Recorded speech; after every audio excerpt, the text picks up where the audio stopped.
اعوذ باللہ من الشیطان الرجیم بسم اللہ الرحمن الرحیم السلام علیکم ورحمۃ وبرکاتہ۔ امید کرتی ہوں کہ آپ تمام خیریت و عافیت سے ہوں گے، اور میری دعا یہی ہے کہ اللہ رب العزت آپ تمام کو اپنے گھروں میں خوش و خرم، شاد و آباد رکھے، آپ کی ہر دعا، ہر تمنا، ہر التجا کو پورا فرمائے۔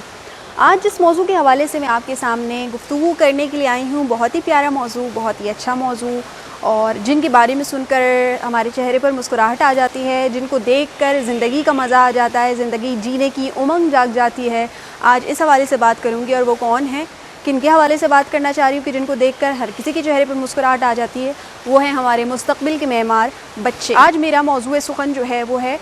How to behave a child. بچوں سے کیسے رویہ اختیار کرنا چاہیے، بچوں سے کیسے بات چیت کرنی چاہیے، بچوں کے سامنے کیا ماحول رکھنا چاہیے، ہمیں بات کرتے وقت، ان سے انٹریکشن کرتے وقت، ان سے بات چیت کے دوران کسی بھی حوالے سے کن کن باتوں کو ملحوظ خاطر رکھنا چاہیے کہ جن سے ان کی عزت نفس مجروح نہ ہو، جن سے وہ ہم سے ڈرے نہیں، ہم سے سہمے نہیں، بلکہ ہمیں ان کو پیار دینا چاہیے، ان کو محبت دینی چاہیے، ان سے شفقت سے پیش آنا چاہیے، اور یہی تعلیمات دین اسلام ہمیں سکھاتا ہے۔ تو آئیے دین اسلام کی روشنی میں آج ہم یہ سیکھتے ہیں کہ ہمیں ہمارے بچوں کے ساتھ کس رویے کو اختیار کرنا ہے، کس انداز سے ہمیں ہمارے بچوں سے بات کرنی ہے، ان کو سکھانا ہے، ان کو آگے بڑھنے دینا ہے، اور ان کی مسکراہٹ کو کبھی بھی مدھم نہیں ہونے دینا ہے۔ نبی کریم صلی اللہ علیہ وآلہ وسلم کا بچوں سے انداز تکلم، بچوں سے انداز گفتگو، بچوں سے پیار جتانے کا انداز، سبحان اللہ کہ میں کیا کیا باتیں عرض کروں، کیا کیا باتیں آپ کو بتاؤں۔ حضور علیہ الصلوۃ والسلام کس طرح بچوں سے شفقت فرمایا کرتے تھے۔ سب سے پہلی بات کہ جب آقا علیہ الصلوۃ والسلام کے پاس کچھ بچے آ جاتے، یا حضور علیہ الصلوۃ والسلام کسی والدہ کی گود میں اس کی اولاد کو، اس کے بچے کو دیکھتے تھے،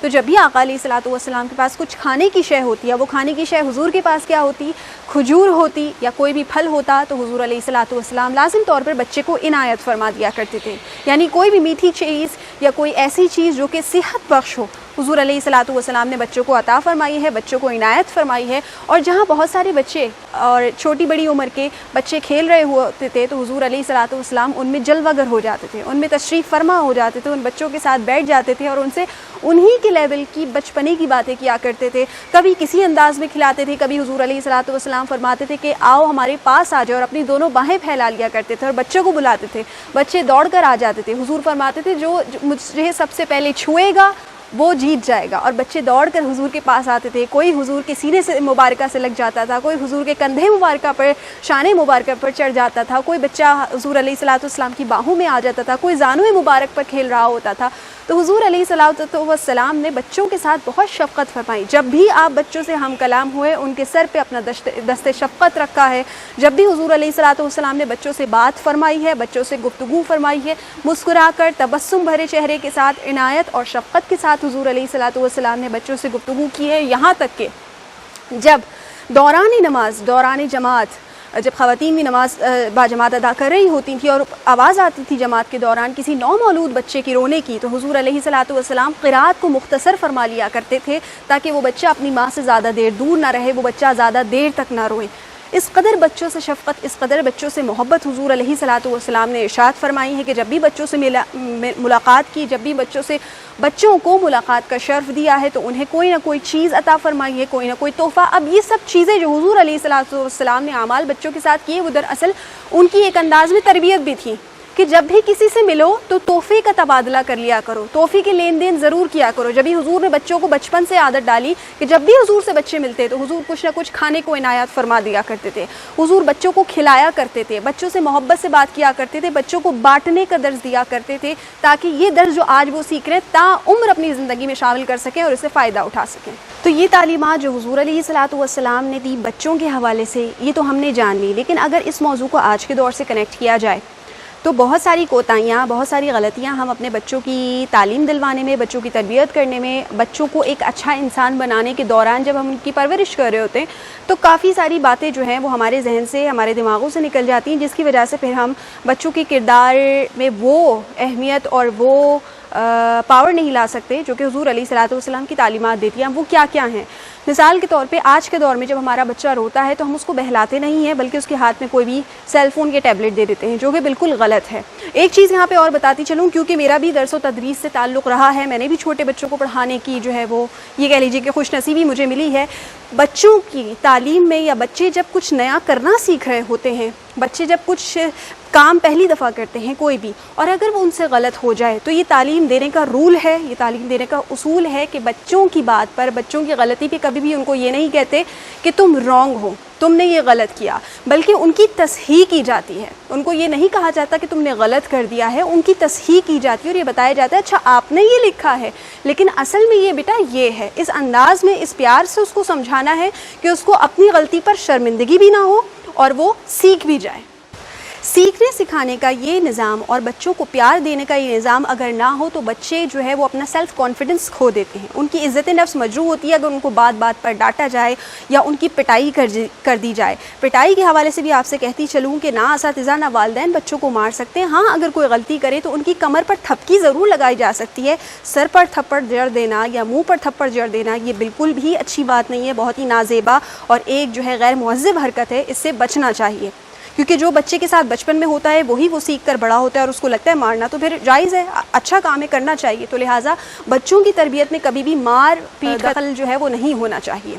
اب یہاں پر ایک بات اور، آج ہم بچوں کو سکھانے کی بات کر رہے ہیں، کبھی غور کیا ہے آپ نے کہ بچے ہمیں کیا کچھ سکھا دیتے ہیں اپنے انداز سے، اپنی اداؤں سے؟ آج کے دور میں ہم کیا عمل کر رہے ہوتے ہیں، جبکہ ایک انسان جب پیدا ہوتا ہے تو وہ ایک فطری عادت پہ پیدا ہوتا ہے۔ بچپن میں جو بچہ جو عمل کر رہا ہوتا ہے وہ انسان کی فطری عادت ہے۔ مثال کے طور پہ بچوں میں اگر آپ کوئی چیز دے دیں اور وہ چیز کھانے پینے کی ہو، وہ چیز ختم ہو جائے، بچہ کھا کے اس چیز کو برابر کر دے، ختم کر دے، تو بچہ روتا نہیں ہے کہ اگلے وقت میں کیا کھاؤں گا، مجھے اگلے دفعہ کے لیے میرے پاس کیا چیز بچے گی، آج کا کھانا ابھی ختم ہو گیا۔ بچہ بے فکر ہوتا ہے، اس کو معلوم ہوتا ہے کہ وہ رازق ہے، جس نے آج دیا وہ کل بھی دے گا۔ ایک اور سبق ہم بچوں سے سیکھتے ہیں جو کہ پھر سیکھنے کے بعد فراموش کر دیتے ہیں، اور وہ کیا ہے کہ بچے اگر آپس میں 2-4 بچے کھیل رہے ہوں اور ان میں کوئی ناراضگی ہو جائے تو لڑتے ہیں، جھگڑتے ہیں اور اس کے بعد ایک دوسرے سے ناراضگی اختیار کرتے ہیں، ظاہر بھی کرتے ہیں، اس ناراضگی کا اظہار بھی کر دیتے ہیں اور اگلے ہی لمحے پھر مل جل کر کھیل رہے ہوتے ہیں۔ یہ بھی ایک فطری عمل ہے جو بچوں میں پایا جاتا ہے، اور اسی کے برعکس جب ہم بڑے ہو جاتے ہیں، ہم باشعور ہو جاتے ہیں، ہمیں سمجھ بوجھ آ جاتی ہے، تو اگر ہماری کسی سے نا اتفاقی ناچاکی ہو جائے تو ہم سالوں اس نفرت کو دل میں پال کے رکھتے ہیں، جبکہ فطرت انسان کی یہ کہتی ہے کہ اگر آج لڑائی ہوئی ہے تو اگلے لمحے ہی اس لڑائی کو بھول کر ایک ساتھ مل جانا چاہیے، مل جل کر زندگی گزارنی چاہیے۔ تو یہ وہ درس ہیں جو بچے ہمیں دیتے ہیں، جو ہم بچوں سے سیکھتے ہیں۔ بچے ہمیں مسکرانا سکھاتے ہیں، کوئی کتنا بھی غم والا بندہ کیوں نہ ہو، کسی کو کتنی ہی پریشانی کیوں نہ ہو، کتنے ہی بڑے غم سے، صدمے سے کیوں نہ گزر رہا ہو، اگر بچے کی کلکاری دیکھ لیتا ہے، بچے کی مسکراہٹ دیکھ لیتا تو ایک لمحہ آتا ہے ایسا کہ وہ اپنی پریشانی، اپنی مشکل بھول جاتا ہے، کیونکہ اللہ رب العزت نے خوبصورت شاہکار بنائے ہیں، یہ نونہال بنائے ہیں، یہ ہمارے ملک کے، ہماری قوم کے معمار ہیں۔ تو آج اگر ان کے اندر ہم اچھا انپٹ دیں گے، ان کو اچھی تربیت دیں گے، ان کو زندگی گزارنے کے اچھے اصول سکھائیں گے، تو یہی بچے کل ہمارے ملک کا بھی، ہماری قوم کا بھی اور اپنے والدین کا بھی نام روشن کر دیں گے۔ تو ہمیں چاہیے کہ ہم بچوں سے محبت سے پیش آئیں، بچوں کے ساتھ سختی نہ کریں۔ ابتدائی ایام سے ہی جب وہ سیکھنے سکھانے کے مراحل میں ہوتے ہیں، بہت سارے گھرانوں میں یہ بات دیکھی جاتی ہے، خاص طور پہ مسلم گھرانوں میں یہ بات دیکھی جاتی ہے کہ جب بچہ بولنے شروع کرتا ہے، بچہ باتیں کرنا شروع کرتا ہے، تو سب سے پہلا لفظ اس کو اللہ سکھا دیا جاتا ہے، اور کتنا خوبصورت عمل ہے یہ، سکھانے والا بھی ثواب حاصل کرتا رہتا ہے اس وقت تک کہ جب تک وہ بچہ سیکھنے کے بعد وہ جب بولنا شروع کرتا ہے، پہلا لفظ اگر اللہ ادا کر دے، وہ سیکھ لے، تو سکھانے والا اس دنیا سے چلا بھی جائے، وہ تا عمر بچہ جب تک بڑا ہونے کے بعد بھی، بوڑھا ہو جانے کے بعد بھی، جب تک اللہ بولے گا، ثواب سکھانے والے کو بھی ملتا رہے گا۔ تو ہمیں بچوں کو اچھی عادتیں، اچھی چیزیں سکھانی چاہیے۔ یہ ایک طرح سے آپ کی نیکیوں کی انویسٹمنٹ ہے کہ بچہ جب تک وہ نیکی پر عمل، وہ اچھائی پر عمل کرے گا، ثواب آپ کو اس دنیا میں بھی ملے گا اور اس دنیا سے جانے کے بعد بھی ملتا رہے گا۔ یہاں ایک چیز اور آپ کی گوش گزار کر دوں کہ اکثر اوقات ایسا ہوتا ہے کہ ہم بچوں کو نگلیکٹ کر دیتے ہیں اور یہ کہتے ہیں تمہیں کچھ نہیں پتا، تم خاموش ہو جاؤ، کچھ بڑے بچے اگر کھیل رہے ہیں تو تمہیں کھیلنا نہیں آتا، تم بھاگ نہیں پاؤ گے، تم رہنے دو، ہم تمہیں نہیں کھلا رہے ہیں۔ یا جہاں بہت سارے آپس میں کزنس جمع ہو جاتے ہیں تو جو سب سے کم عمر ہوتا ہے اس کو چھیڑنا شروع کر دیتے ہیں، اس کو تنگ کرنا شروع کر دیتے ہیں کہ یہ تو ابھی چڑھ جائے گا، اس کی تو قوت برداشت ابھی کم ہے، تو لہٰذا یہ تو ابھی رونا شروع ہو جائے گا، تو ابھی پریشان ہو کے اپنی امی سے جا کے شکایت لگانا شروع کر دے گا۔ تو ایسا عمل ہمیں ہرگز بچوں کے ساتھ نہیں کرنا چاہیے، کیونکہ اس سے ان کی عزت نفس مجروح ہوتی ہے. اور جب بچے روتے ہیں نا تو ان کے جو آنسو جو آہیں نکلتی ہیں نا وہ عرش تک جاتی ہیں. تو ہمیں بچوں سے بہت اچھا بیہیو رکھنا ہے, بچوں کی عزت نفس کبھی مجروح نہیں ہونے دینی, کیونکہ بچے بہت زیادہ سیلف کانفیڈنس بہت مشکل سے بچوں کے اندر پیدا ہوتا ہے. اگر ابتدائی ایام میں ہم اس سیلف کانفیڈنس کو ختم کر دیں گے, اس کو مجروح کرنے کی کوشش کریں گے, تو وہ بچہ تا عمر کبھی جرت کے ساتھ بات نہیں کر پائے گا, کبھی جرت کے ساتھ کچھ سیکھ نہیں پائے گا, اپنے دل کی بات جو اس کے دل میں چل رہا ہوگا وہ کہہ نہیں پائے گا. تو ہمیں کبھی بھی کسی کی پرسنالٹی کو ڈسٹرائے نہیں کرنا چاہیے. یہ ہمیں ہمارا دین اسلام بھی سکھاتا ہے, ہمارا معاشرہ بھی سکھاتا ہے. تو بچے آپ جن کے گھر میں بھی ہیں, اللہ رب العزت کی رحمت ہے, اس کی شفقت ہے, ان سے بہت محبت سے پیش آئیے, ان کا خیال رکھیے, ان کی ضرورتوں کو پورا کیجیے. ہاں جب وہ غلط کرنے پر آئیں, جب کوئی غلطی کر رہے ہوں, جب کوئی بدتمیزی کر رہے ہوں تو ان کو سکھائیے بھی, لیکن کوشش یہ کیجیے کہ سب کچھ پیار سے کیا جائے, سختی نہ کی جائے, بچوں کا دل نہ توڑا جائے, بچوں کی مسکراہٹ نہ چھینی جائے. تو دیکھیے گا یہی بڑے ہو کر بہترین انسان اور بہترین مسلمان کی صورت میں معاشرے میں ایک اہم کردار ادا کرتے ہیں. میری بات اگر آپ کے دل کو لگی ہو تو اس ویڈیو کو زیادہ سے زیادہ شیئر کیجیے گا, میرے یوٹیوب چینل کو سبسکرائب کر لیجیے گا, بیل آئیکن کے بٹن کو بھی پریس کر دیجیے گا. میں انشاءاللہ پھر کسی اچھے موضوع کے ساتھ آپ کے سامنے حاضر خدمت ہوں گی. تب تک اپنا بہت خیال رکھیے گا, اپنے بچوں کا, اپنے چھوٹوں کا, اپنے تلامذہ کا, اسٹوڈنٹس کا بھی خیال رکھیے گا. پھر انشاءاللہ ملاقات ہوگی کسی اچھی جگہ پر. مجھے اپنی دعاؤں میں یاد رکھیں. فی امان اللہ.